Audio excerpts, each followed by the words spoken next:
Hello everyone, welcome back to our mini blog. তো প্রতি বছরের তুলনায় এই বছরের অক্ষয় তৃতীয়াটা একটু আলাদা, কারণ বাধা পড়ার কারণে হালখাতার যে খাতা পুজো, লক্ষ্মী গণেশের পুজো, তো সেটা হয়নি, বাকি অনুষ্ঠানটা হচ্ছে। তো যেহেতু সকালবেলা পুজোর পাঠটা ছিল না, সেই কারণে আমি আর বোন সন্ধ্যেবেলাই যাই। আমাদের শোরুমটা হচ্ছে বড়নগর বাজার কালী মন্দিরের একদম সামনে।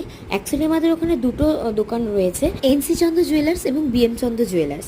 পুরোনোটা কাজ চলার জন্য বন্ধ রয়েছে, আর নতুন দোকান অনুষ্ঠানটা হচ্ছে। আর এতটাই ভিড় ছিল আর এতটাই ব্যস্ত ছিলাম যে দোকানের বাইরের ডেকোরেশনটা আমি তুলতেই ভুলে গেছি।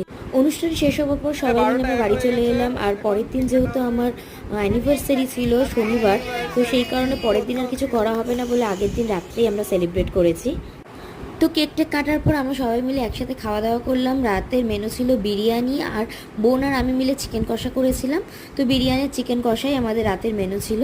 তো আজকে ব্লগটা কেমন লাগলো সবাই জানিও, আর দেখা হচ্ছে নতুন